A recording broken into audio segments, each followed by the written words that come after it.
Henkivakuutusyhtiö Kaleva esittää Kuolemantaitoja podcast. Tervetuloa Kuolemantaitoja podcastiin. Tässä podcastissa puhutaan asioista, joista usein vaietaan. Kuolemasta, menetyksistä ja siitä, miten niihin voi ja kannattaa varautua elämän aikana. Ja tänään pysähdymme aika vaikeiden asioiden äärelle, ehkä vaikeimmasta päästä, että miten vanhemman kuolema vaikuttaa lapseen tai se, kun vanhempi sairastuu vakavasti. Vanhemman kuolemahan ei ole vain yksi sellainen elämäntapahtuma, vaan se voi oikeasti muokata lapsen käsitystä turvallisuudesta, tulevaisuudesta, sitä omaa paikkaa maailmassa järisyttää ja muokata. Ja joskus huomaamattomasti ja joskus vaikutukset näkyy läpi koko elämän. Ja totta kai puhutaan surusta ja peloista ja ehkä siitä, että miten ne on vaikuttanut kaikkeen ja miten voisi antaa vinkkejä varautumiseen muille vanhemmille. Ja mulla on ihana pariskunta täällä vieraana, Iina ja Otto Hyttinen. Tervetuloa. Kiitos paljon. Kiitos. Kiva olla täällä. Joo. Ihan superihanaa, että pääsitte juttelemaan. Teillä on erilaiset tarinat, mutta molemmilla on lapsuudessa ja nuoruudessa ollut aika kovia ja kivuliaitakin tapahtumia.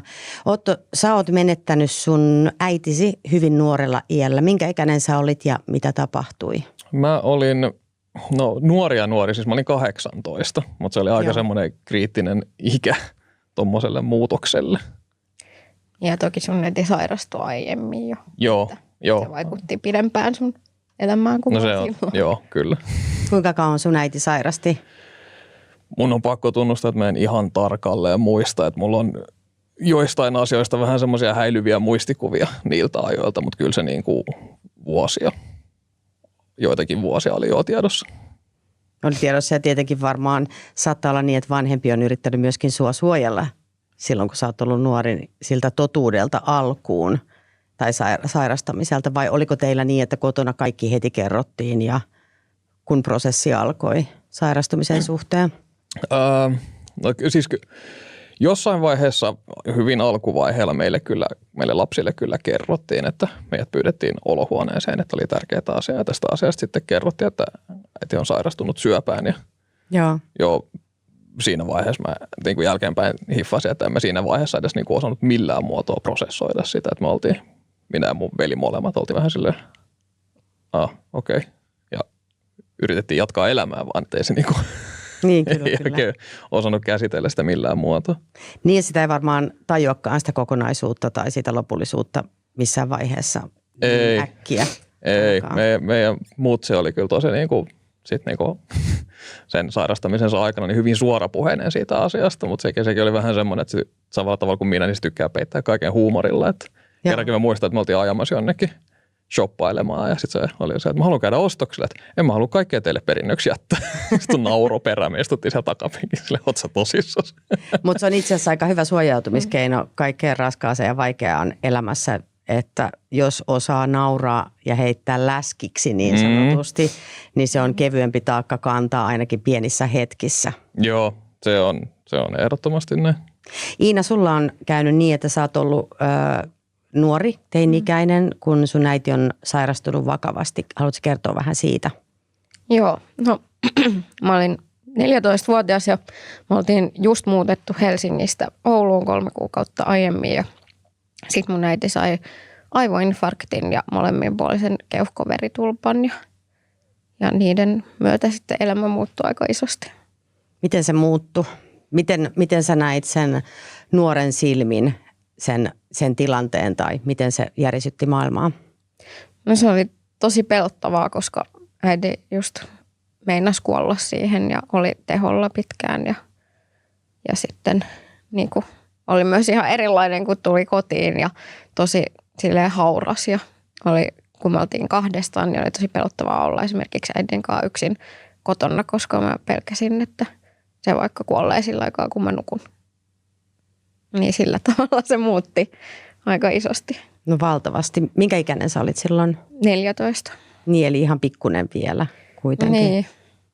Ja sitten ehkä just kun me oltiin aina oltu äidin kanssa kahdestaan, niin mä olin vielä tosi paljon muutenkin pelännyt sitä, että äidille käy jotain. Ja me oltiin puhuttu äidin kanssa niin kuin etukäteen jo vuosia ennen tätä. Mä olin, että mun pahin pelko oli se, että äiti kuolee tai se sairastuu tai käy jotain. Niin, koska sä tietenkin koit, ja se oli käytännössäkin sun se ainoa läheinen sun elämässä siinä kohtaa. Kyllä. Muistatteko te kumpikaan, onko teillä sellaista jotain tiettyä hetkeä, jolloin te olette esimerkiksi näiden kriisien keskellä hokannut, tajunnut, että nyt mikään tästä eteenpäin ei ole enää ennallaan? Musta tuntuu, että mulla se piste oli vähän sen mun äitin sairauden loppupäässä, kun hän oli jo siis tämmöisessä, onko se saattokoti nimellä? Joo, saattohoidossa. Saattohoidossa, joo. Et mä kävin sitten, niinku, se oli viimeinen kerta, kun mä näin hänet elossa, niin hän ei tunnistanut mua enää ja puhui jostain parkkipaikoista ja osoitteli ulos ikkunasta ja huitokärpä. Se oli niinku aivan täysin irtautunut todellisuudesta siinä vaiheessa, että se oli niinku viimeisiä vietiin ja siinä vaiheessa tuli semmoinen, niinku, että okei, että en silloin millään muotoa osannut prosessoida, että hän kuoli siitä sitten seuraavana päivänä, mutta se oli niinku päivä ennen kuolemaan tuli semmoinen, että tämä on niinku, se on menoinen. Niin, sä et enää koskaan saa häntä takaisin. Joo. Miten siinä?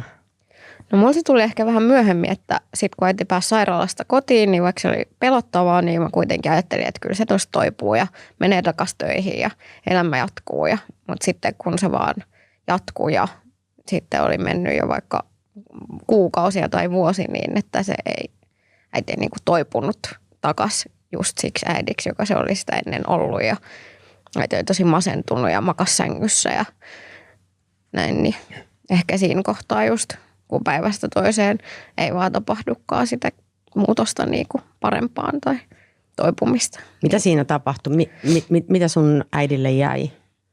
No äidille jäi niin kuin just semmoinen masennus ja sitten niin kuin ehkä semmoinen, että on vaikeampi omaksua uutta tietoa. Ja äiti oli silloin työskenteli järjestelmäkouluttajana, että se olisi kouluttanut muita ottamaan koko ajan uusia asioita haltuun, mitä sen olisi pitänyt itse opetella, niin se aika nopeasti kävi selväksi, että ei enää niin kuin pysty tekemään sitä työtä. Ja sitten sitä äidillä oli semmoinen voimakas kortisonilääkitys, jonka takia hänen niin kuin lonkkaluut meni kuolioon. Niin sitten se niin kuin vaikutti siihen liikuntakykyyn, että se masennus ja liikuntakyky ja sitten nämä muutokset aivoissa, niin se oli aika heavy yhdistelmä, niin se sitten aiheutti niin kuin sen, että ei jaksanut tehdä mitään. Kuuntelet Kuoleman taitoja podcastia. Mitä te ajattelette näin jälkikäteen aikuisina, että tuossa tilanteessa, kun te olette olleet tosi nuoria, niin oliko teillä, koitteko te, että teillä oli lupa näyttää esimerkiksi pelkoa, surua vai koitteko tarvetta olla reippaita? No kyllä mä koen, että mulla oli niinku lupa näyttää kaikki tunteet, mutta silti mun piti ottaa tosi paljon vastuuta ja olla reipas. Että niinku äiti kyllä tiesi, miten vaikeaa mulla on, mutta se ei silti jaksanut niinku toimia toisin. Eli teillä kääntyi vähän ehkä roolit päinvastoin, että sä lapsena olisit tarvinnut äitiä tueksi ja sitten sä otit sen roolin, että sä tuit sun äitiä siinä vaikeassa tilanteessa. Kyllä, ja näin meillä on edelleen tänäkin päivänä. Minkälaisessa kunnossa sun äiti on nyt? No ei kovin hyvässä, että ne lonkkaongelmat on jatkunut niin kuin, nyt tänne pitkälle ja viimeisimmässä lonkkaleikkauksessa niin äidillä tuli tosi vaikeita komplikaatioita ja se on niin kuin pysyvästi vammautunut niistä ja on pyörätuolissa. Mutta nyt äiti sai just ennen joulua henkilökohtaisen avustajan, niin se on helpottanut meidän arkea tosi paljon. Onko se tähän asti sitten ollut tavallaan päävastuussa hänen hoivasta? Joo, sen jälkeen kun äiti niin kuin just vammautui siellä leikkauksessa, niin hän muutti Oulusta tänne Helsinkiin ja sitten mä oon huolehtinut. Joo. Mites Otto, reipastelitko sen jälkeen, kun sun äiti menehtyi, että uskalsitko näyttää tunteita tai mitä sä koit, että sun pitää olla?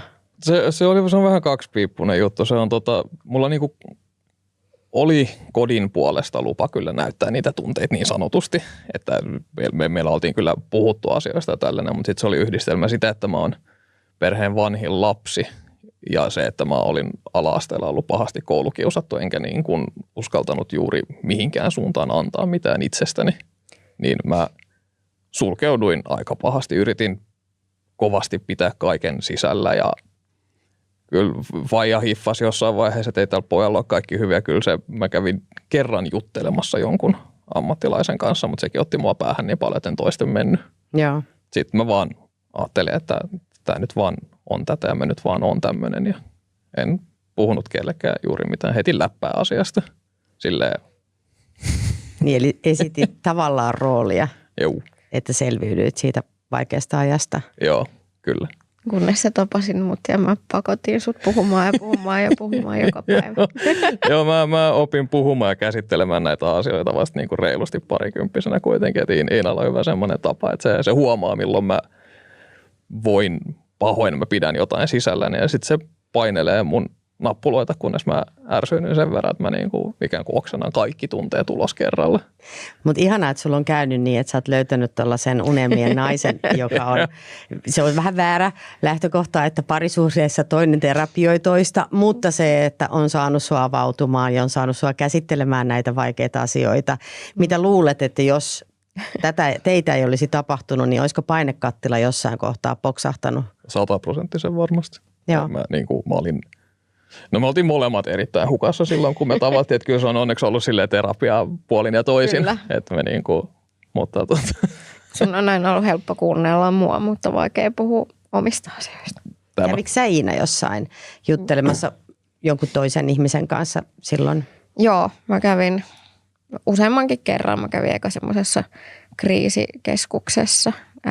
Äiti onneksi niin kuin omasta kaikesta pahoinvoinnista huolimatta myös niin kuin jakso hakea mulle apua. Joo. Ja kyllä se niin kuin auttoi, mutta ehkä semmoinen niin kuin pidempiaikainen kontakti tai terapia, niin ei mun semmoista ollut, että mä kävin joitakin kertoja aina jossain silloin, kun meni vaikeaksi.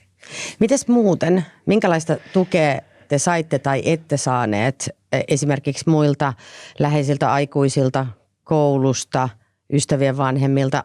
Koitteko te, että te saitte nuorina apua, että muut ihmiset olisivat yrittänyt auttaa? Varmasti olisi yrittänyt, jos ne olisi tiennyt, että mulla on niin paha olla kuin mulla on. Että niin kuin koulussa mä huomasin sen, että opettajat antoi mulle enemmän armoa, koska mä asuin Kauniaisissa. Se on se niin pieni paikka, että kyllä siellä aika paljon kaikki tietää kaiken. Niin just silleen, että jos mä olin poikki tai vastaavaan, mä saatoin vaan nukahtaa tunnilla ja ei opettajat sanonut mulle mitään. Ne päästi mut monesta asiasta niin kuin pälkähästä siinä mielessä. Ja se on ollut upeata, koska he ovat niin kuin ymmärtäneet, että siellä on paljon tukahdutettua pahaa mieltä tai surua. Joo, olihan se sinänsä, mutta sitten se koulu itsessään meni vähän päin prinkkala. Mutta ja sitten Faija, niin kuin, hän yritti auttaa, mutta eihän se tietenkään voinut tietää, mitä mun päässä liikkuu, kun en mä mitään puhunut. Ja hänellä oli 2 muutakin lasta ja menettänyt vaimonsa ja eikä kaveritkaan nyt silleen oikein hiffannut. Yksi frendi jonkun aikaa sen kun tämä tapahtui, niin me oltiin koulussa ja hengattiin siellä jotain. Sitten me jotain vaan juteltiin ja sitten se heittää jotain mutsis oli läppää mulle, mitä kukaan ei ollut uskaltanut tehdä pitkään aikaan. Joo. Mä muistan sen hetken, mä en muista mikä se vitsi oli, mutta muistan just kun kaikki hiljeni aivan täysin siinä ympärillä odottamaan, että mitä nyt tapahtuu. Mä vaan rupesin nauraa, että joku kerrankin kohtelee mua kuin ihmistä kuitenkin, että niinku kaikki vähän silleen oli munankuorilla kävelisi mun ympärillä, että kukaan ei oikein uskaltanut, ei kysy, ei puhu, ei mitään. Niin, jotta ei sitten tavallaan pistä johonkin arkaan paikkaan ja saa sulle pahaa mieltä. Niin, juuri tämä, mitä en nyt tietenkään olisi näyttänyt kellekään, mutta kerrankin joku oli silleen uskallus. Sama kaveri on sitten myöhemmin bestmanina meidän häissä, että ihan hyvä. Niin, eli suorapuheisuus on jatkunut ja ystävyys ehdottomasti. Miten sulla Iina, saiko sä muuten, huomasitko sä, että sait kuitenkin äitisi kanssa kaksin ja sitten sulla vaihtui roolit ja kävit vähän juttelemaan, mutta auttoiko niin kuin koulussa, elämässä muut ihmiset, tajusko ne, että hetkinen, että sieltä puuttuu nyt niin kuin apuja niin sanotusti sun perheestä? No ei meillä niinku kauheasti ollut semmoista arjen apua, että totta kai niinku mun sukulaista asui onneksi siellä Oulussa, että Helsingissä meillä ei olisi ollut ketään. Et silloin kun äiti vaikka aina joutui sairaalaan, niin kyllä mä silloin sain olla siellä vaikka serkuilla tai näin, mutta ei meillä kauheasti mitään semmoista arjen apua ollut ja ei saatu mitään niinku kotipalvelua tai mitään, että äiti yritti silloin pyytää Oulun kaupungilta apua meille, että olisi saanut kotiin just vaikka siivoukseen ja ruoanlaittoa ja tommosia niinku. Me ei saatu mitään, koska hänelle sanottiin vaan, että sun tytär on jo niin vanha, että hän voi hoitaa. Alaikäiselle lapsen pitäisi hoitaa taloutta. Ja hoidinkin. Mä kävin kaupassa ja tein ruuat ja siivosin ja maksoin laskut äidin verkkopankista ja kaikki. No toi on aika, mä olisin just seuraavaksi halunnut kysyä, että minkälaiset konkreettiset asiat muuttu arjessa, mutta sulla muuttui siis tosi isosti, koska susta tuli aikuinen liian aikaisin. Miten huomasit sä teidän perheessä sen, että joku ihan arkiset asiat, miten se elämä muuttui siellä kotona? Mä en pysty rehellisesti sanoa, että niin kuin mikään arkinen asia olisi oikeastaan muuttunut. Ollaan siinä mielessä siunattu, että meidän taloustilanne oli hyvä. Tai siis mulla ei ollut mitään haju. Että se kertoo jo jotain, että meillä on, tiedätkö, kaikki arkihommat, harrastukset, kaikki oli silleen niin kuin business as usual. Joo. Että sitten faija oli yleensä se, joka meitä enimmäkseen kuskas muutenkin ja laittoi ruoaa ja tälleen näin. Ja mun nuorin sisarus oli siinä vaiheessa kuitenkin jo 8. Että oli koululainen, että ei ollut mitään semmoista tarvetta niin kuin muulle lastenhoitajalle esim. Kuin mitä me veljet pystyttiin niin kuin auttamaan. Oliko joku semmoinen asia, joka on ollut ehkä sitä ennen arjessa maailman pienin, mutta sitten kun äiti ei ollut, niin sitten sä oot huomannut, että tähän liittyy aina äiti. Ja nyt sitä ei enää ole.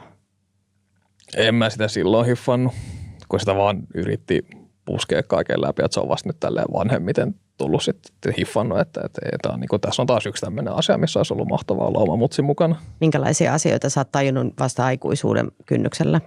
No siis joka ikinen hiivatin valmistuminen ja lapsen syntymä ja ne on aina ollut mulle vaikeita aikoja. Että kun tulee tuota jälkikasvua ja sitten ei ole tarjota, mummua meidän puolelta ollenkaan, kun hän oli siis niinku, siinä on nainen, kenestä mulla ei ole niinku mitään pahaa sanottavaa ollut koskaan. Mulla on pelkkiä lämpimiä muistoja. Se on niinku, musta tuntuu, että kaikki mun huumori perustuu siihen, millaista läppää hän on heittänyt ja kaikki, mikä mua on koskaan kiinnostanut, niin se oli niinku, se oli vaan niinku maailman mahtavin tyyppi. Ja sitten musta tuntuu vaan, että niinku se on niin saatanan epäreilu, että niinku kaikista maailman ihmisistä juuri hän. Ja se ei voi jakaa kaikkia niitä sun pöljiä juttuja ja sun lapsia ja sun elämän tapahtumia sitten enää äidin kanssa. Joo, en voi niinku vakavalla naamalla väittää, että enkä olisi ihan niinku älyttömän katkera kaikesta. Siitä, kun, niin. Ja sekin on ihan täysin luonnollista. On. Henkivakuutus on ensiapu kuolemasta selviytymiseen.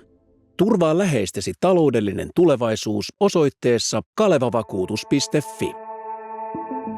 Onko sinulla tullut jossain vaiheessa semmoisia katkeruuden tunteita tai melkeinpä vihaa siihen, että sut on pistetty sellaiseen rooliin ihan liian nuorena, mihin sun ei pitäisi olla valmis tai se ei ole sun homma? No mä en oikein osaa sanoa, että mä oon ollut silleen uupunut, että mulla on ollut uupumus lukioaikoina ja silloin mä olin aika vihainen ja väsynyt kaikesta, että ehkä silloin, mutta sitten tälleen vanhempana, kun kuitenkin meidän elämä on mennyt tosi ihanasti ja on niin kuin paljon onnellisia asioita, niin sitten mä vaan ajattelen, että se on osa mun tarinaa ja jos joku asia olisi mennyt toisin, niin sitten mä en olisi just tässä hetkessä just nyt. Joo, siis ollaan me tuosta puhuttu. Mä jossain määrin kyllä jaan tämän näkökulman, että se on taas ollut kaikkea kommervenkkejä elämän aikana, mutta jos ei asiat olisi mennyt just niin kuin ne olisi silloin mennyt, niin en olisi välttämättä tässä nyt. Niin. Huomasitko sä, Iina, silloin nuorempana, että tuli jotain vaikutusta ja niin kuin tavallaan sitä sellaista, että elämä muuttui myös kotona taloudellisen tilanteen osalta? Meillä muuttui ihan täysin. Joo. Että meidän talous oli niin kuin viritetty sen mukaan, että on työssä käyvä äiti ja sitten kun sitä ei enää ollut, niin kaikki romahti pikkuhiljaa, että me muutettiin kerran vuodessa aina pienempään asuntoon ja sitten niin kuin ei jossain vaiheessa ei enää ollut varaa maksaa mitään laskuja tai meiltä katkaistiin esim. Sähköt muutaman kerran ja sitten ollaan saatu niin kuin ruoka-apua ja semmoista. Minkälaiset vaikutukset sillä oli turvallisuuden tai turvattomuuden tunteeseen tai pelkoihin? No kyllä se vaikutti isosti, että varsinkin kun meillä oli vähän semmoinen, niin kuin, miten mä sanoisin, sitä oli niin kuin lapsena vaikea käsittää, että meillä oli välillä niin isoja kontrasteja, että sitten välillä jos tuli rahaa, niin me saatoin vaikka saada jotain tosi kivoja asioita ja niin kuin ulkopuolelle saattoi näyttää, että mulla menee tosi hyvin tai mulla on hienot vaatteet, mutta sitten kuitenkin samaan aikaan saattoi olla, että meillä ei ole sähköä eikä ruokaa kotona. Että se niin kuin vaihteli ja ehkä semmoinen niin kuin ennustamattomuus oli siinä se, mikä niin kuin tällä jälkikäteen ajateltuna on luonut sitä turvattomuuden tunnetta. Totta kai, jos sä oot joutunut pelkään sitä, että saako ruokaa ja pysyykö koti alla. Ja niin. Johtiko se siihen, että sä aloit tekemään liian niin kuin tavallaan aikaisessa vaiheessa myös itse töitä tai kantamaan vastuuta taloudellisesti sun äidin takia ja hänen tilanteen takia?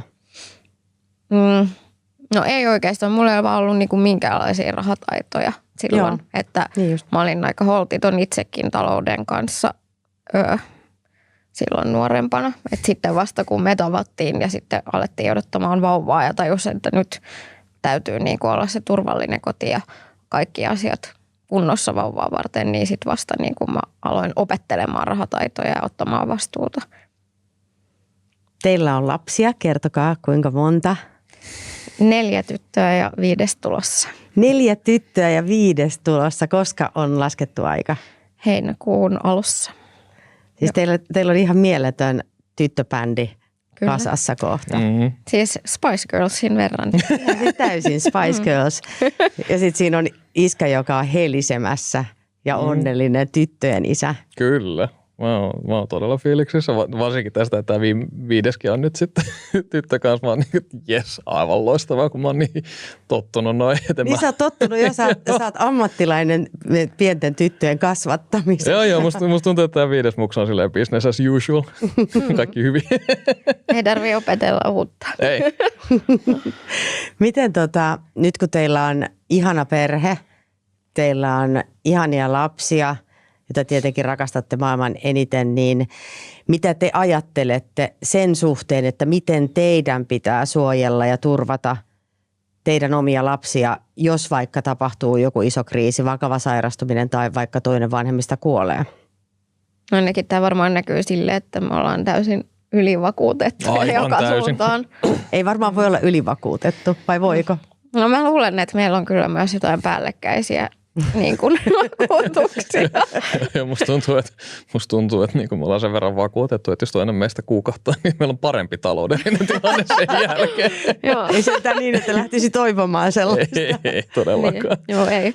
Missä kohtaa te olette tavallaan teidän oman historian kokemusten pohjalta tehneet näin isoja päätöksiä ja miettineet sen ajatuksen siitä, että pitää turvata omien lasten tulevaisuutta tai puolison? No kyllä se oli silloin, kun ensimmäinen lapsi oli syntynyt. Me oltiin kuitenkin tosi nuoria, parikymppisiä silloin, mutta silti me otettiin jo silloin niin kuin vakavan sairauden turvaat ja henkivakuutukset ja lapselle terveysvakuutus. Joo. Silloin varmaan. Ja totta kai nyt sitten myöhemmin, kun on ollut mahdollisuus vaikka ostaa oma asunto ja näin, niin sitten niissä kohdissa on aina miettinyt. Mitä jos niin kävisi, että oletteko te miettinyt tai puhunut esimerkiksi lasten kanssa? Teillä on vanhin on jo kuitenkin sen ikäinen, että voi varmaan puhua vakavistakin aiheista. Oletteko te puhunut mahdollisuuksista esimerkiksi, että mitä jos äiti ja iskä tai jompikumpi sairastuu tai oletteko te puhunut kuolemasta lasten kanssa? Ollaan. Me ollaan puhuttu kuolemasta ja sitten me ollaan kyllä puhuttu niin kuin tästä omien vanhempien menettämisestä tai sairastumisesta tosi avoimestikin, mutta me ei ole ikinä kyllä sanottu ääneen semmoista, että mitä jos me kuollaan, koska tavallaan mä en halua ainakaan sille, että he aktiivisesti pelkäisivät, että sellainen on mahdollista. Mutta se on hyvä, että te olette puhunut tavallaan teidänkin taustoista ja kaikesta siitä lasten kanssa, että kun elämästä ei koskaan tiedä kenenkään kohdalla, että mitä tapahtuu. Niinpä.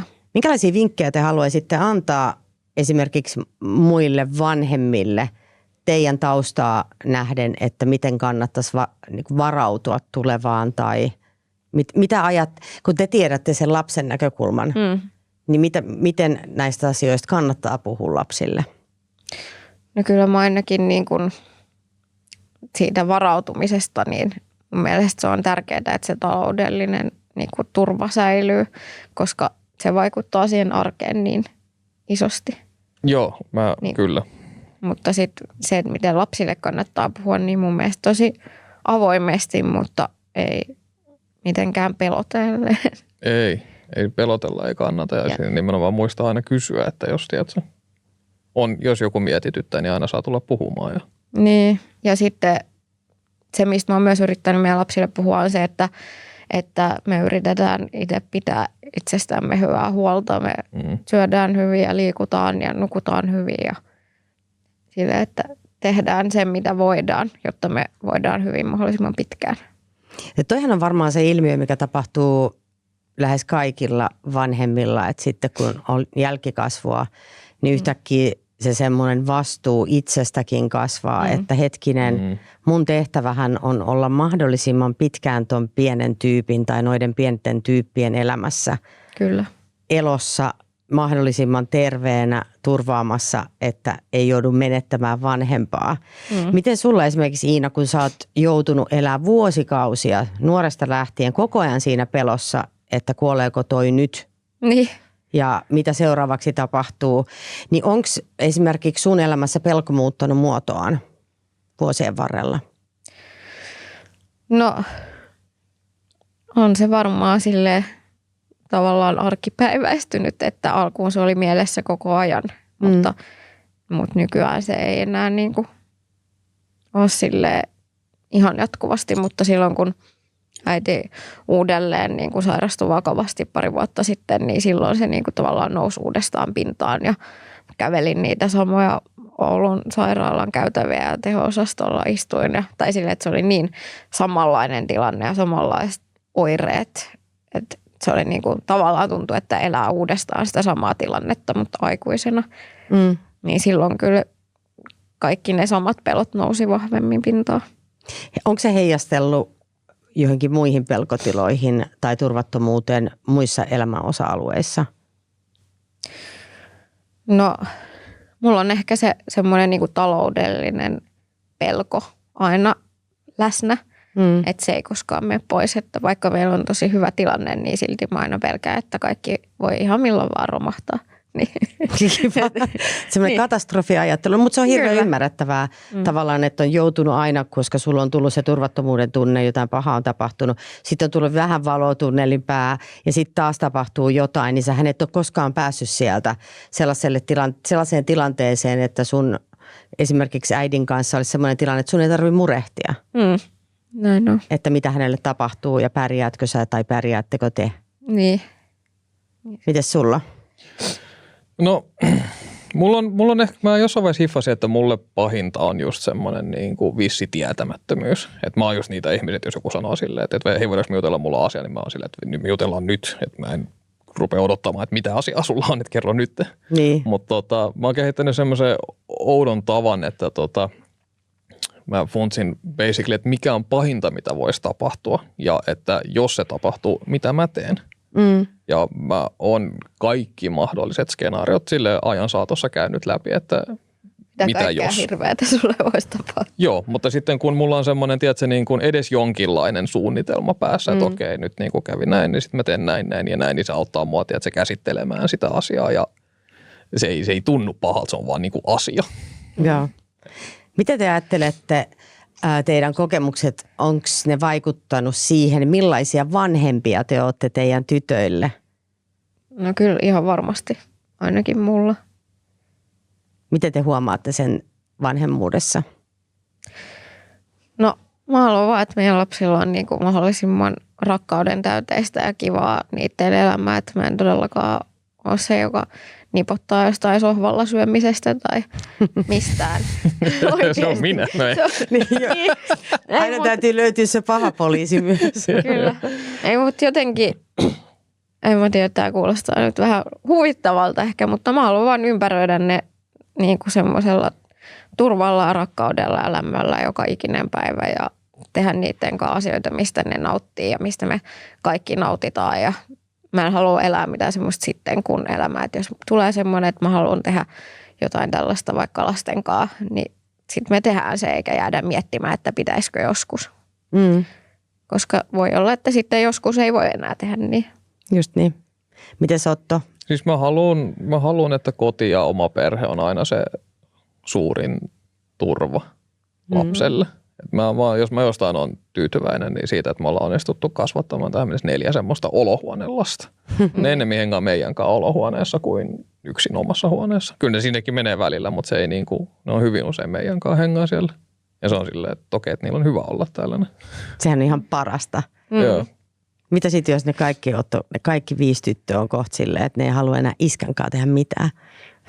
Mitä sitten tapahtuu? Mä veikkaan, että siinä kestää hetki, kun kyllä päivittäin joku niistä haluaa jotain, mä mielelläni teen. Kuolemantaitovalmentajan vinkki. Ilman testamenttia avopuoliso ei peri. Lisää vinkkejä varautumiseen kalevavakuutus.fi. Mikä on teidän vinkit antaa ihmisille, että miten kannattaa varautua tulevaan? Eikö se niin ole, että esimerkiksi henkivakuutus ei ole kuolemaa varten, vaan mahdollistamaan elämää? Mä oon ehdottoman samaa mieltä. Musta tuntuu, että henkivakuutukset sun muut on iso syy sille, minkä takia sitä ikään kuin ei tarvitse sitten pelätä niin paljon. Eikä ajatella. Niin. Kun sen kerran tekee sen päätöksen, että mä otan nämä, mä laitan nämä asiat kuntoon täällä taustalla, niin sitten ei tarvitse niin kuin arjessa murehtia sitä asiaa. Niin ei tarvitse murehtia, että jos itse ei ole enää läsnä, niin nämä pärjää, nämä muut tyypit. Mm-hmm. Onko muita vinkkejä? Mistä se vinkki piti olla? Vaikka varustautumisessa tulevaisuuteen tai... No varmaan myös se, että pitää itsestä niin hyvää huolta, kun vaan omat voimavarat riittää. Joo, ja siis ei kaikkea tarvitse koko ajan pelätä. Asioita kuitenkin tapahtuu ja niiden kanssa voi diilata sitten, kun ne tapahtuu, mutta sitten siinä vaiheessa sanotaan, että se 10 vuotta pelkäät jotain asiaa ja se rajoittaa sua ihan sikana ja sitten se tapahtuukin ja sitten sä oot silleen, minä arvasin tämän, niin onko se nyt hyvä, että sä oot viimeiset 10 vuotta käyttänyt sen murehtimiseen, etkä siihen, että saisit vaan ollut ja elänyt. Niin, ja sitten tavallaan ei se tehnyt siitä yhtään helpompaa silloin, kun mun äiti sairastui, että mä olin silleen, että no hei, tätä mä oonkin pelännyt jo koko mun elämän, että nyt se sitten tapahtuu. Niin. Ei se auttanut siinä tilanteessa yhtään mitään, sitten mä olin vaan murehtinut saman asian 2 kertaa. Niin. Musta tuntuu, jotenkin teistä välittyy sellainen, että se hyvä, mitä näistä teidän kriiseistä ja tragedioista on tullut, on se, että totta kai me kaikki kiukutellaan ja hermostutaan ja ulistaan ja kitistään ihan pikkuasioista. Se on inhimillistä, mutta mun mielestä mä näen teistä sen, että se hyvä puoli, mikä näistä on hioutunut, on se, että te kyllä osaatte arvostaa terveyttä ja sitä, että teidän perhe kasassa ja sitä hyvyyttä. Ehdottomasti. Se on parasta, mitä on. Kyllä. Kiitos valtavasti vierailusta, Iina ja Otto Hyttinen. Siis te olette ihania. Kiitos samoin. Siis kiitos oli mahtavaa paljon. Tulla tänne. Joo, kiitos. Oli kiva, tärkeä aihe. Kyllä. Kuuntelet Kuoleman taitoja podcastia.